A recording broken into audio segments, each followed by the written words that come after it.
खुदावंद यसु मसीह के बाबरकत और जलाली और पुरफजल नाम में आप सबकी सलामती हो। जी नाज़रीन, मैं हूं आपका होस्ट पास्टर सुहेल इकबाल और आप देख रहे हैं प्रोग्राम इल्म इलाहियात। जैसा कि आपको मालूम है कि प्रोग्राम के आगाज़ में हम सब मिलकर दुआ करते हैं ताकि प्रोग्राम के दौरान जितनी भी बातें की जाएं वो सब हम सब के लिए बाइस से बरकत साबित हो। आए मेरे साथ अपनी आंखों को बंद करें और दुआ मांगे। मैं चाहता हूं कि हमारे दरमियान पास्टर शहबाज साहब हैं, वो दुआ में रहनुमाई करें। खुदावन कादर मुतलक, हमारे ज़िंदा जलाली आसमानी बाप, हम तेरी शुक्रगुजारी करते हैं खुदावन तेरे सारे फजल के लिए जो तूने ऐ खुदावन हम पर किया है और तमाम बनी हुए इंसान पर किया है। और खुदावन तो चाहता है कि हर वो शख्स जो तेरे नाम से कहलाता है खुदा तेरे साथ ईमानदारी, दयानतदारी और वफादारी के साथ चले। और खुदा मैं शुक्रगुजार हूँ आज के इस प्रोग्राम के लिए भी, और खुदा तेरे बंदा के लिए ऐ खुदा शुक्रगुजारी करते हैं। अभी जब हम ऐ खुदा डिस्कस करते हैं, तेरे कलाम पर रोशनी डालते हैं, यहोवा खुदा तू हमारी मदद करना, रहनुमाई करना, क्योंकि ये दुआ तेरे पाक बेटे हमारे खुदा यसु मसीह के नाम से मांगते हैं, आमीन। जी नाज़रीन, जैसा कि आपको मालूम है कि ये नए साल का आगाज़ हो चुका है, अभी पूरा साल पड़ा हुआ है। और जिस तरह के पिछले एपिसोड में भी आपने देखा कि हमने नए साल के हवाले से बात की कि नए साल में हमें कैसा होना चाहिए, किस तरह का बनना चाहिए, किस तरह के बनेंगे तो हम खुदावंद यसु मसीह को, अपने बाप खुदा को पसंद आएंगे। क्योंकि हमें अपनी ज़िंदगियों का तज़किया करने की ज़रूरत है कि क्या हम जो है खुदा को पसंद हैं कि नहीं, क्या हमारी हरकतें जो हैं वो खुदा को पसंद हैं कि नहीं। आए आज फिर से हम नए साल के हवाले से बात करते हैं कि इस नए साल में हमें खुदा ने फिर से एक मौका दिया है। ये नया साल जो है, ये मौका खुदा ने दिया है, मोहलत दी है कि हम अपने आप को बदलें। आए हम कलाम मुक़द्दस में से पढ़ते हैं, लूका तबीब की मार्फत लिखी गई अंजील, उसका 13वां बाब है और उसकी 6ठी आयत है। यहाँ पर यूँ मरकूम है, फिर उसने ये तमसील कही कि किसी ने अपने ताकिस्तान में एक अंजीर का दरख्त लगाया था। वो उसमें फल ढूंढने आया और ना पाया। इस पर उसने बागबान से कहा कि देख, 3 बरस से मैं इस अंजीर के दरख्त में फल ढूंढने आता हूँ और नहीं पाता। इसे काट डाल, ये ज़मीन को भी क्यों रोके रहे। उसने जवाब में उससे कहा, ऐ खुदावंद, इस साल तो और भी उसे रहने दे, ताकि मैं उसके गिर्द थाला खोदूं और खाद डालूं। अगर आगे को फला तो खैर, नहीं तो उसके बाद काट डालना। खुदा के पाकलाम पढ़े और सुने जाने के वसीला से खुदा की बरकत हम सबों पर हो, आमीन। जी, यहाँ पर पास्टर साहब, अभी जो जिन आयात का मुताला किया गया, यहाँ पर एक तमसील है जो कि अंजीर के बेफल दरख्त की तमसील है। और यहाँ पर मैं जानना चाहता हूँ और तमाम सुनने वाले ये जानना चाहते हैं कि यहाँ पर ये बागबान जो ताकिस्तान लगाया गया है, ये जो ताकिस्तान लगाया गया है, लगाने वाला कौन है, बागबान कौन है और अंजीर का दरख्त कौन है? तो इसके बारे में आप कुछ नाज़रीन को बताएं। मसीह यीशु के बाबरकत नाम में आप सबकी सलामती हो और खुदा उनकी शुक्रगुजारी करते हैं। आज एक बार फिर खुदा की मर्ज़ी ऐसे हुई है कि हम आपकी खिदमत में आ सकें और खुदा के कलाम की ये अमीक बातें आपके साथ शेयर कर सकें। एक बहुत ही अहम हवाला और एक अहम सवाल जिस पे आज हम गौर व खौस के लिए यहाँ पर आपके सामने मौजूद हैं। जब हम अंजीर के दरख्त के बारे में खुदा के कलाम में से पढ़ते हैं, हम ज़रा इसका बैकग्राउंड पहले चेक करेंगे कि हमें जो इसका पस मंज़र है वो क्या है। अंजीर वो दरख्त है जो खुदा ने बाग अदन में भी लगाया। जी, खुदा के कलाम में लिखा है कि जब हवा ने वो फल खाया और फिर अपने शोहर को भी दिया और उसने भी खाया, तो जब उन्होंने गुनाह कर लिया तो गुनाह करने के बाद फिर वो अंजीर के उन पत्तों को सी कर उन्होंने अपने लिए वो लुगियाँ बनाई कि हम किस तरह से अपने गुनाहों का अज़ाला कर सकते हैं, हम किस तरह से अपने गुनाहों को ढांप सकते हैं। तो उन्होंने कोशिश तो की, यानी यूँ कह लें कि निजात हासिल करने की कोशिश की। ये भी निजात का हमें एक अंसर जो है इसमें नज़र आता है। उन्होंने निजात हासिल करने की कोशिश की, लेकिन वो चूँकि एक दरख्त के पत्ते थे, वो सूख गए, वो ख़त्म हो गए, उनकी शर्मिंदगी अंजीर के पत्तों से मिटाई नहीं जा सकी। तो उसके बाद जब हम खुदा के कलाम का अहद अतीक में मुताला करते हैं तो ताकिस्तान और फिर इंजीर के जो बागात हैं, अंगूर के जो बागात हैं, तो ये बुनियादी तौर पे कौम बनी इसराइल ही को कहा गया है। यानी खुदा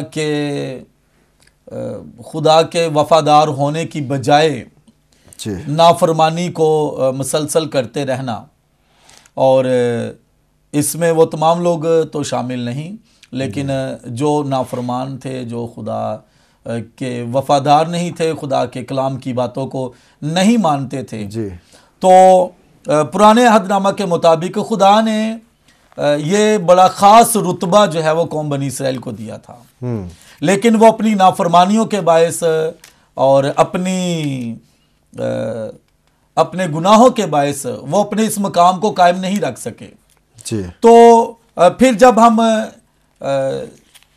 पुराने अहदनामा का मुताला करते हैं यूएल नबी की किताब के मुताबिक, तो खुदा ने कहा कि अब मैं ऐसा करूँगा, यानी जैसे जैसे यीशु अल मसीह का इस दुनिया में मुजस्सम होना करीब आ रहा था, तो खुदा उससे पहले अपने नबियों के ज़रिया से इन पेशन गोइयों को करवाना शुरू हो गया कि अब मैं ऐसा करूँगा कि ताकिस्तान में ताक भी अपना फ्रूट देंगे और उसके बाद अंजीर भी अपना फल देंगे।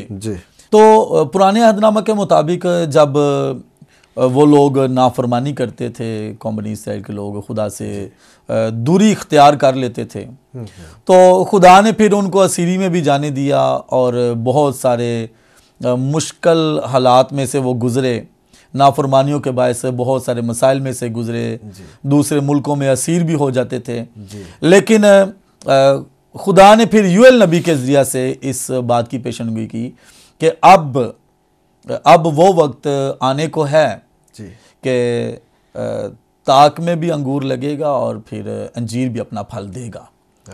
तो मैं समझता हूँ जब हम फिर नए अहदनामा में आ जाते हैं तो रूहुल कुद्स की बदौलत ये सब कुछ मुमकिन है। खुदा का जो इशारा है वो रूहुल कुद्स की तरफ है कि रूहुल कुद्स के नज़ूल के सबब से और फिर यीशु अल मसीह के मुजस्सम होने के बायस दौर जो है वो चेंज हो जाएगा और खुदा नामुमकिन को मुमकिन बना देगा। आमीन आमीन। बहुत शुक्रिया पास्टर साहब। जी पास्टर शहबाज साहब, जो कि अंजीर का बेफल दरख्त की तमसील खुदावंद यीशु मसीह ने कही, अपने सुनने वालों को सुनाई, तो क्या मकसद था इसके पीछे ये वाली तमसील बोलने का? सबसे पहले मैं खुदावंद पाक खुदा का शुक्रगुजार हूँ जी, और मैं ये बताना चाहता हूँ कि घरेलू मसरूफियत की वजह से मैं नहीं आ सका और आज फिर नए प्रोग्राम में मैं शामिल हुआ, इसलिए खुदावंद की शुक्रगुजारी करता हूँ। और पर सब मैं आपको बताना चाहता हूँ खुदावंद यीशु मसीह का अंदाज़े बयां जो है वो तमसील के अंदर वो लोगों को सिखाते थे। बिल्कुल। और तमसील में इसलिए सिखाते थे ताकि वो बात उनकी समझ में आ जाए, उस बात को वो समझ सके जी। और हमारे मुआशरे में भी अगर जो कम पढ़े लिखे लोग हैं, अगर हम उनको बड़े बड़े अल्फाज के अंदर कलाम सुनाएं तो शायद वो समझ नहीं पाएंगे। और इसी तरह खुदावंद यीशु मसीह ने जो उनके ऑडियंस थे, जो देखने वाले थे, जो यीशु को प्यार करने वाले थे, खुदावंद ने उसी इलाका से या उसी चीज़ों से जो उनके इर्द गिर्द थी उनके मुताबिक उनको तमसीलों में कलाम को समझाया। बिल्कुल। बेसिक जो बात है खुदा यीशु मसीह उनके अंदर उस कलाम को डिलीवर करना चाह रहे थे जी। और जब कलाम को वो डिलीवर कर रहे थे तो वो उन बातों को बखूबी जान रहे थे। और खुदा यीशु मसीह ने बहुत सारी तमसीलों में अपने लोगों को कलाम सिखाया।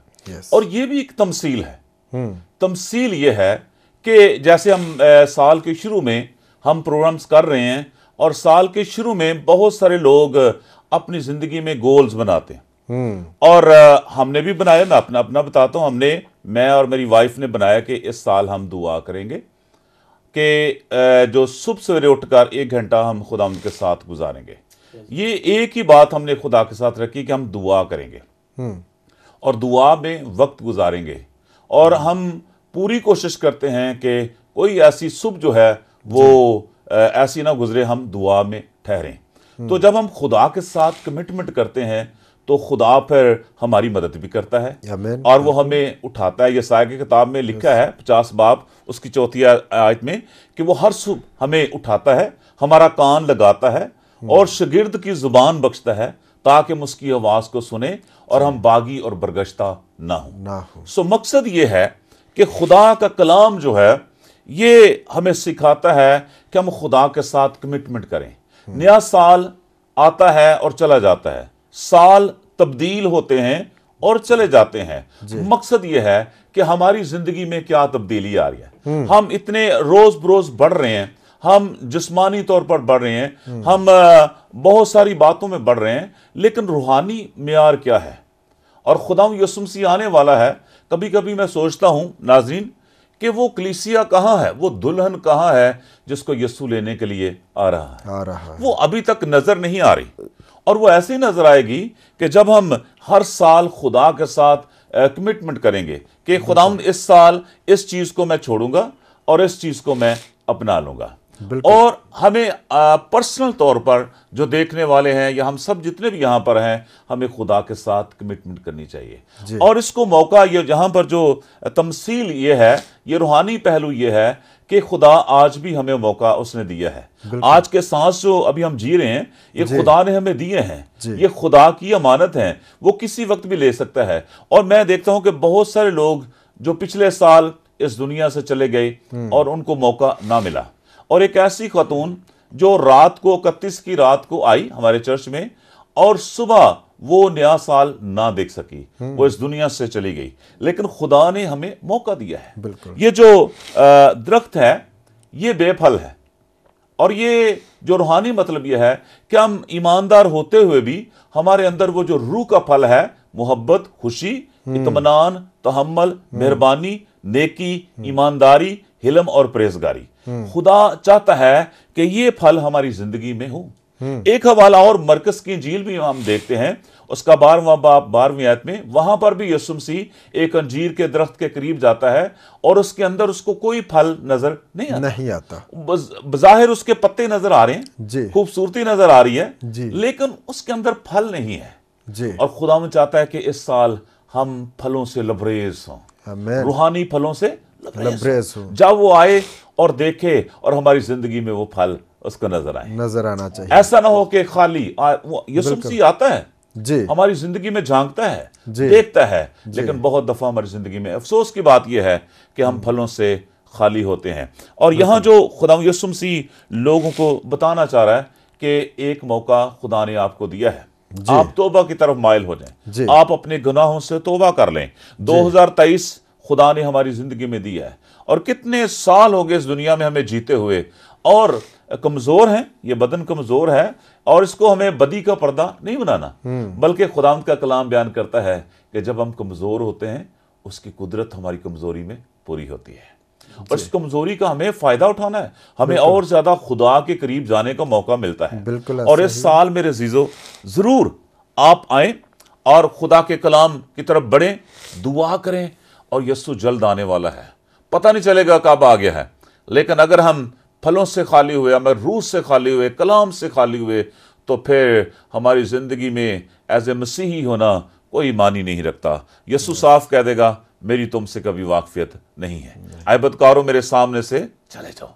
खाली खाली बर्तन किसी काम का नहीं है। हमें लबरेज होने की जरूरत है, रूह के मस्सा से लबरेज होने की जरूरत है, हमें खुदा बढ़ने की जरूरत है। आमीन आमीन आमीन। और मैं ना यहाँ पे ये कहना चाहूँगा कि जो अंजीर है और ताकिस्तान है, असल में ये जो यहूदी लोग थे, जी फ़की और फरीसी, जी जी ये बहुत अच्छी तरह से वाकिफ़ थे पुराने अहदनामा से, चूँकि उनके पास तो वही था, तो वो उनको पता था कि ये जो पाकिस्तान की बातें हो रही है ना बार बार, ये हमारे बारे में ही है जी। ये जो अंजीर की बातें होती हैं ये हमारे बारे में ही हमारे है। बारे में ही है। क्योंकि पाकिस्तान के बारे में, अंजीर के बारे में ना हिस्ट्री जो है वो भरी पड़ी है, और खुदा बार बार इन बातों का तज़किरा बार बार करते हैं। अंबिया अकराम के जरिया से भी पाकिस्तान की बात होती है, यसाया नबी इसका जिक्र करते हैं, यूएल इसका जिक्र करते हैं, दीगर जो अंबिया हैं वो भी इसका जिक्र, उनको बड़ा पता है कि खुदा ये पाकिस्तान की बात हमेशा करते हैं। और दूसरा ये कि उस इलाके में पाकिस्तान है भी थे काफ़ी, और अंजीर भी बहुत पाया जाता था, फिर अंगूर के बागात बहुत पाए जाते थे। तो उनको पता था कि ये खुदा जब बात करता है तो ये हमारे बारे में इन तमसीलों से ही बात करता है। यहाँ पे एक बड़ी ख़ास हमें बड़ी अहम जो बात नज़र आती है कि अगर पुराने अहदनामा में खुदा पाकिस्तान का हवाला लेता है ना जी, तो खुदा पाकिस्तान को सामने रख के तमसील पेश करता है, तो अंजीर को सामने रख के खुदा बात करता है। तो यीशु मसीह ने भी उसी वे में, उसी अंदाज में बात की बिल्कुल कि अगर वहां पे खुदा बात कर रहा है तो यीशु मसीह भी वो कामिल इंसान और कामिल खुदा भी हैं। तो यहाँ पे यीशु मसीह भी जो है वो उनके साथ उसी वे में, उसी सोच से बात कर रहे हैं कि पाकिस्तान तुम हो और अंजीर का वो दरख्त तुम लोग हो। बिल्कुल। तो जैसा मैंने बताया था कि वो बागी अदन में भी अंजीर के पत्तों को सी के तो लुंगियां बनाना चाहते थे और अपने गुनाहों को ढांकना चाहते थे। तो जब हम नए अहदनामे का मुताला करते हैं तो यहूदी लोग जो फकी और फरीसी थे, ये फरीसी लोग अपने आप को बड़ा कट्टर जो है वो समझते थे कि हम बहुत परहेजगार हैं और हम हमसे बढ़ के तो कोई और फिरका है ही नहीं यहूदियत में, मजहबी। और फिर हफ्ते में 2 रोजे रखना जी, और उसके बाद फिर दायकी देना। जब हम ये फरीसियों के बारे में बात करते हैं तो खुदा के कलाम में लिखा है कि 2 शख्स जो है वो हैकल में दुआ करने के लिए गए। एक जो है वो गुनहगार शख्स है और वो बदकार शख्स है, और दूसरा जो है वो फरीसी था और वो अपनी दुआ में इन अल्फाज को दोहरा रहा है कि खुदावंद मैं तो हफ्ते में 2 रोजे भी रखता हूँ, दायकी भी देता हूँ, और मैं इसकी तरह का नहीं हूँ। इससे मुराद है पैदाइश की किताब में भी हमें आदम के अंदर ये खासियत नजर आ रही है, और यहाँ पे इनके अंदर भी ये नजर आ रही है कि ये अपने अमाल से निजात हासिल करना चाहते थे जी, कि हम अच्छे काम करेंगे, नेक काम करेंगे तो फिर हमारे अमाल अच्छे होंगे, हम दायकी पूरी देंगे तो हम निजात याफ्ता हो सकते हैं, फिर हम रोजे रखेंगे तो हम निजात याफ्ता हो सकते हैं। हालांकि ये तमाम लोग यीशु मसीह की तालीम को तो कबूल नहीं कर रहे, तो अपने अमाल के जरिया से ये रास्तबाज ठहरना चाह रहे हैं। यीशु इनको ये बताना चाह रहे हैं कि तुम जो अपने अमाल से रास्तबाज ठहरना चाहते हो तो रास्तबाजी जो है वो अमाल के सबब से नहीं है, बल्कि रास्तबाजी खुदा के फजल के वसीला से है। कि अगर खुदा अपना फजल हम पर ना करे तो हम रास्तबाज नहीं हो सकते, बल्कि हमारी जो रास्तबाजी है, अगर खुदा के कलाम को हम पढ़ें तो हमारी जो रास्तबाजी है, अगर खुदा अपना फजल ना करे तो ये भी गंदी धज्जियों की मानिद है जी। पाकिस्तान में एक अंजीर का दरख्त लगाया जिससे मुराद है कि खुदा के लोग और बीच में ये फकी फरीसी लोग भी, और यीशु मसीह उन यहूदियों को ही, फकियों को, फरीसियों को, सदूकियों को ही बताना चाह रहे हैं कि तुम जो है अंजीर के दरख्त की मानिद हो। जब हम खुदा के कलाम को पढ़ते हैं तो यीशु मसीह कहते हैं अंगूर का हकीकी दरख्त मैं हूं, और तुम मेरी डालियां हो। जी। अंगूर का जो दरख्त है ये भी पुराने अहदनामा में कौम बनी इसराइल को कहा गया, लेकिन वो अपनी गुनाहों के बायस, अपनी नाफरमानियों के बायस अपने मकाम को कायम नहीं रख सके, तो फिर यीशु मसीह को अंगूर का हकीकी दरख्त आज खुद बनना पड़ा।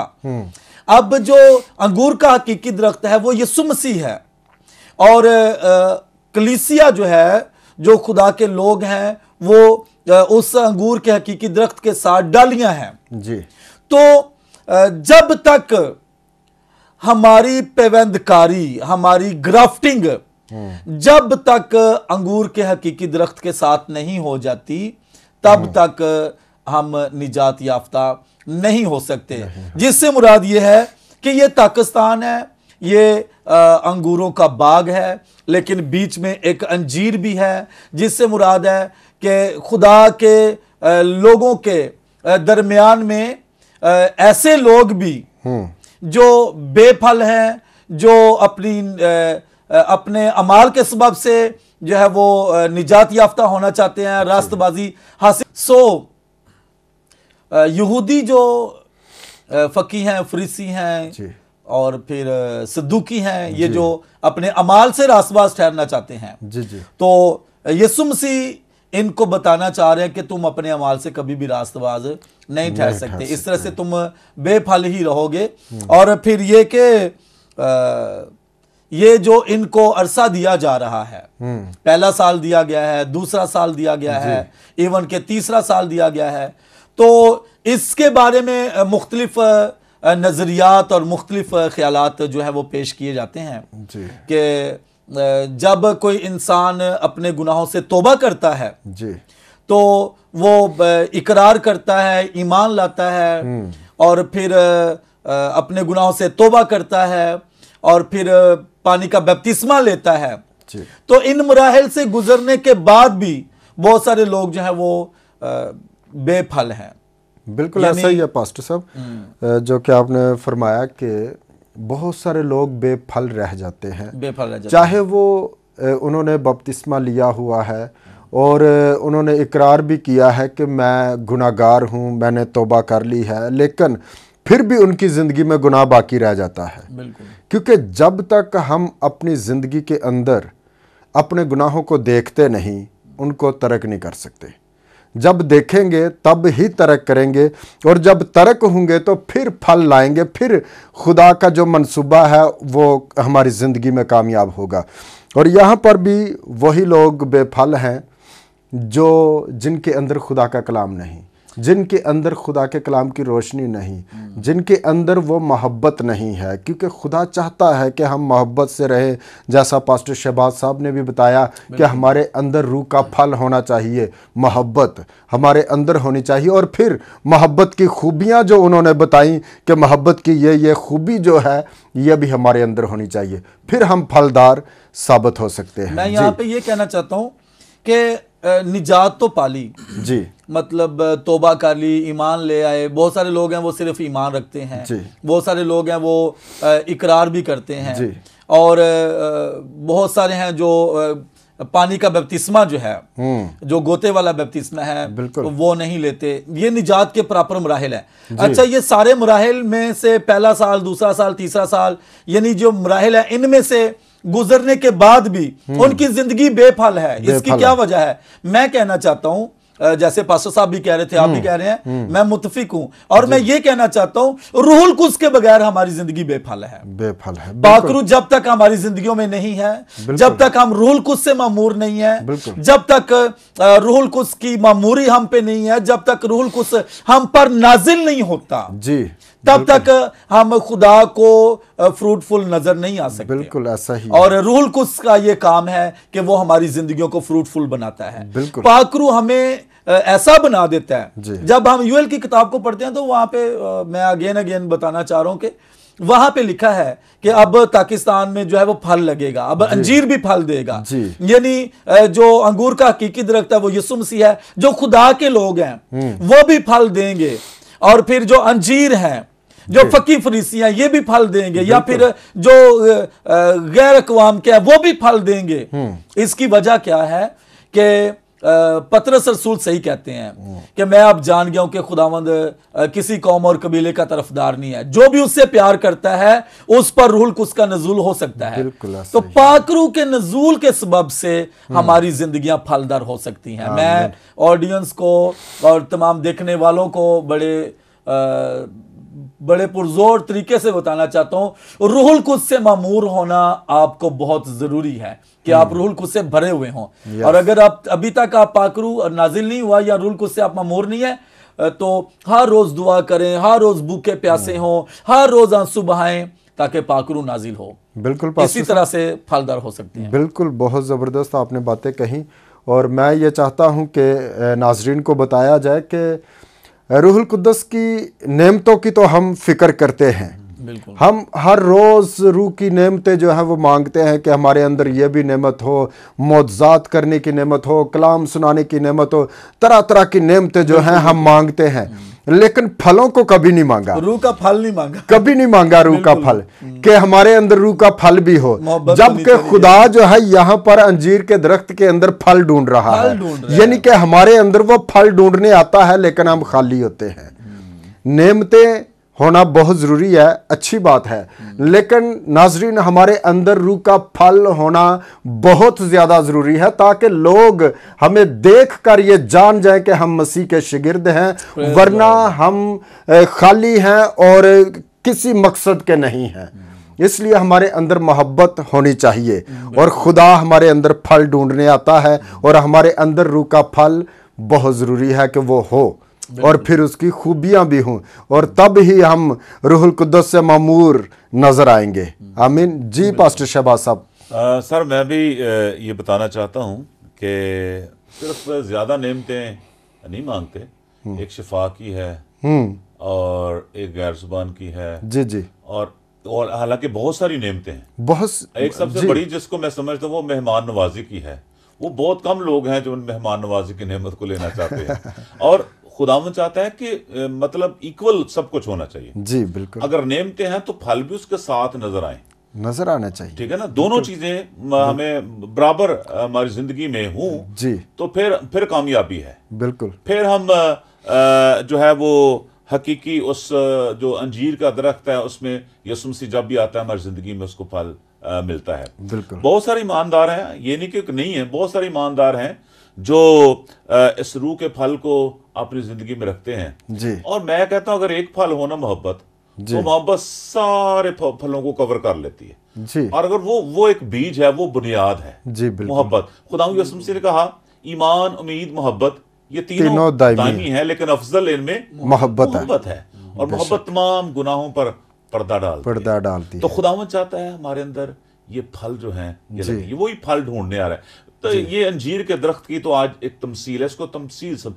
हकीकत में खुदा हमसे बात करना चाहता है और वो हर साल हमसे बात करना चाहता है। ये साल महीने खुदा ने इसलिए ट्राए हैं ताकि हम एक वक्त, पौलुस कहता है मैं उस निशान की तरफ दौड़ा हुआ जाता हूं ताकि उस अनाम को हासिल करूं। उसके लिए हमें उस दौड़ में दौड़ने की जरूरत है जी। हमें टारगेट एक अचीव करने की जरूरत है, हमें एक टारगेट सेट करने की जरूरत है। जब हमारे सामने एक टारगेट होगा हम उस तक पहुंचेंगे। लेकिन अगर हम ऐसे ही बेफल, मैं कल भी पढ़ रहा था कि इफ्राइम जो है वो लिखा है कि वो ऐसी चपाती है जो एक तरफ से जली है, एक तरफ से कच्ची है। और बास का मसीहों की जिंदगी ऐसी है, उन्होंने अपनी जिंदगी पर कभी गौर नहीं किया कि हम किस तरह से चलते हैं, किस तरह से हमें चलने की जरूरत है। खुदा का कलाम उसने हमारे हाथों में दिया, हमें खुदा ने दुआ का, ईमानदारों की बात भी है जी, गैर ईमानदार तो पढ़ते नहीं है, बात तो ईमानदारों की हो रही है। खुदा ईमानदारों से अंजीर का दरख्त जो है खास ईमानदार को पेश कर रहा है, वो उसमें फल ढूंढने आता है। ईमानदार जो है उसकी जिंदगी में खुदा झांकता है, बाकी लोगों तो खुदा नहीं जाता ना उनकी जिंदगी में देखता, वो तो अपनी डगर पर चल रहे हैं। लेकिन खुदा ईमानदार को देखता है, उसकी जिंदगी में क्या है। मेरे पास आता है, आपके पास आता है, वो हर रोज हमें देखता है कि जिसके लिए मैंने खून बहाया वो क्या कर रहा है, बिल्कुल। मैंने तो काम कर दिया है, मैंने तो तेरे लिए अपनी जान का फिदिया दे दिया है, अब तू क्या कर रहा है। वो हमारी जिंदगी को देखता है। यही इसका मकसद है। ये यहूदी आर्यन है और खुदावंद ने देखा कि जब इन्होंने यीशु मसीह का इनकार किया, लेकिन लिखा है वो अपनों में आया लेकिन अपनों ने उसे कबूल ना किया। आज भी बहुत सारे मसीही हैं, नाम के मसीही हैं, लेबल मसीही है, माथे के ऊपर नाम, शनाख्त के ऊपर नाम, लेकिन अंदर से मसीह नहीं है। जो यीशु देखना चाहता है वो नहीं है। इसलिए ये तमसील बहुत जरूरी है लोगों को समझाने के लिए कि वो तीसरी बार आया, यानी कि खुदा हमें जिंदगी में, जो जिंदगी हमारे पास है, खुदा इस जिंदगी में मेरे चीजों हमें मौका देता है कि हम अपनी जिंदगी पर सोच विचार कर सकें। हर वो शख्स जो खुदा यीशु मसीह के नाम से कहलाता है, जरूर अपनी जिंदगी पर आप गौर करें। और ये 2023 के बाद जो साइंसदान हैं, मुख्तलिफ लोग हैं, वो कहते हैं कि बड़े भयानक जो है वो काम होने वाले हैं। इससे पहले कि ऐसे वाकयात हों, हमें खुदा यीशु मसीह में आ जाना चाहिए, हमें उसकी हुजूरी में आ जाना चाहिए, हमें एक टारगेट सेट करना चाहिए। बहुत सारी चीजों को छोड़ने की जरूरत है और बहुत सारी चीजों को अपनाने की जरूरत है। अगर हम उन चीजों को नहीं अपनाते, अगर हम कलाम में लिखा ना हो घोड़ियां खच्चरा मगर तू कि कुछ भी नहीं है समझो ना, हम घोड़े और खच्चरों की मानव जिंदगी बसर न करें, बल्कि खुदा ने हमें अशरफ मखलूकात पैदा किए है और इससे भी बढ़कर खुदा ने हमें अपने बेटा और बेटी बनाया है। इसलिए हमें उसके कलाम पर गौर करने की जरूरत है और खुदा के कलाम को समझ के साथ पढ़ने की जरूरत है। और जिस तरह हम जिस्मानी खुराक खाते हैं, इस तरह खुदा का कलाम हमारी रूहानी खुराक है और फिर हमारे अंदर वो फल पैदा होगा जो यीशु देखना चाहते हैं हमारे अंदर। खूबसूरत फल, अगर आपने माल्टे का या सेब का दरख्त लगाया है लेकिन खाली उसकी खूबसूरती नहीं है, उसके ऊपर जब फल लगते हैं वो खूबसूरत नजर आते हैं। यीशु ये हमारी जिंदगी में देखना चाहता है। वो हमारी ज़ाहिरी शक्ल सूरत को नहीं देखता, वो हमारे फलों को देखता है, वो हमारे अंदर की खूबसूरती को देखना चाहता है। तो मेरे चीज़ों जरूर आप इस साल 2023 में आप अपनी जिंदगी पर गौर करें। अगर आप फलों से खाली हैं तो आप लकड़ी और जलाने के काम आएंगे, लेकिन अगर आप फलदार हैं तो आप हमेशा की जिंदगी के वारिस बन सकते हैं। आमीन। बिल्कुल आमीन। पास्टर साहब, बहुत ही खूबसूरत बातें आपने कही और मैं यहाँ पर कहना चाहता हूँ कि यहाँ पर जो कि बात हो रही थी कि खुदावंद यीशु मसीह में जितनी जल्दी हो सके आ जाए ताकि महफूज हो जाए। आमीन। जैसे कि नूह जो है वो कश्ती में आ गया, उसके साथ उसकी बीवी ने उसका कहना माना, वो भी आ गई, उसके बच्चे आ गए, उसकी बहुएं आ गई और वो बच गए। और जिन्होंने नहीं माना वो हलाक हुए, वो तबाह हो गए, ख़त्म हो गए। और आज जो कोई भी खुदावंद यीशु मसीह में है वो महफूज है। अगर हम यीशु मसीह से बाहर हैं तो फिर महफूज नहीं है, फिर हलाक होंगे और लाजमी हलाक होंगे। इसलिए हमें यीशु मसीह में आना है और यीशु मसीह हमारी ज़िंदगी में फल ढूंढने आता है। वो फल चाहता है हमारी ज़िंदगी से, हमें अपने फलों से जो है उसे खुश करना है। आमीन। क्योंकि लिखा है कि दरख्त अपने फलों से पहचाना जाता है। अगर हमारे फल बुरे होंगे तो फिर उससे भी पता चल जाएगा कि हम मसीह हैं कि नहीं। अगर हमारे फल अच्छे हैं तो उनसे पता चलेगा कि हम मसीह के अच्छे शागिर्द हैं। आमीन। पास्टर सोहेल, जब हम खुदा के कलाम को मत्ती की इंजील में पढ़ते हैं, मत्ती की इंजील उसका 3 बाब 7वीं आयत, तो लिखा है, मगर जब उसने बहुत से फरीसियों और सदूकियों को बपतिस्मा के लिए अपने पास आते देखा तो उनसे कहा कि शाम के बच्चों, तुमको किसने जिता दिया कि आने वाले गजब से भागो? पास तौबा के मुआफिक फल लाओ। कि अगर आज तुम तौबा कर रहे हो ना जी, तो फिर तौबा के मुआफिक फल भी लाना जरूरी है। तौबा के बाद फल दर होना बहुत जरूरी है। बिल्कुल। और अपने दिलों में ये कहने का ख्याल ना करो कि अब्राहम हमारा बाप है, क्योंकि मैं तुमसे कहता हूं कि खुदा इन पत्थरों से अब्राहम की औलाद पैदा कर सकता है। 10वीं आयत में लिखा है, और अब दरख्तों की जड़ पर कुल्हाड़ा रखा हुआ है। बिल्कुल। बस जो दरख्त अच्छा फल नहीं लाता वो काटा और आग में डाला जाता है। मैं तो तुमको तौबा के लिए पानी से बपतिस्मा देता हूं, लेकिन जो मेरे बाद आता है वो मुझसे जोर आवर है, मैं उसकी जूतियां उठाने के लायक नहीं। वो तुमको रूहुल कुद्स और आग से बपतिस्मा देगा। तो यहाँ पे यूहन्ना नबी वो फकीयों और फरीसियों के साथ यहाँ पे ये भी मुखातिब हैं कि अगर आज आए हो ना तौबा के लिए तो फिर तौबा के बाद फल लाना भी बहुत जरूरी है। और अगर फल नहीं लाओगे तो फिर दरख्तों की जड़ों पे कुल्हाड़ा रखा हुआ है। जी। तो ये बड़ा ख़तरनाक लम्हा है कि अगर खुदा हमें टाइम दे रहा है, खुदा हमें वक्त दे रहा है, या खुदा अगर हमें साल दे रहा है जी, तो ज़रूर है कि हम अपने वक्त की कदर करें और फलदार होकर दिखाएं, वरना दरख्तों की जड़ों पे कुल्हाड़ा जो है वो रखा हुआ है, ना जाने कब किस वक्त चल सकता है। तो मैं लास्ट में यही कहना चाहता हूँ कि यहाँ पे यूहन्ना नबी भी कह रहे हैं कि मैं तो तुम्हें पानी से बपतिस्मा देता हूँ, जो मेरे बाद आएगा वो रूहुल कुद्स का बपतिस्मा तुम्हें देगा। तो ये फल जो है वो रूहुल कुद्स के बगैर नामुमकिन है। पाक रूह की बदौलत हम फलदार हो सकते हैं।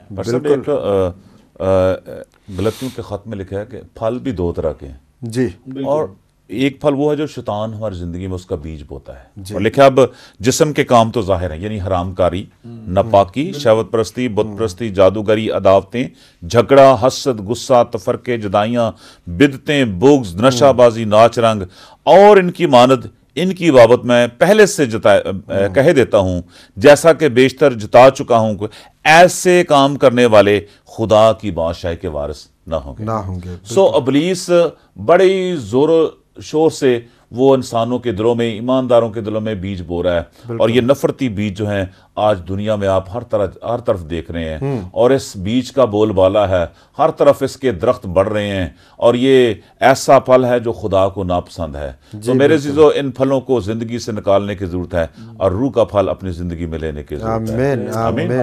बहुत शुक्रिया पास्टर साहब।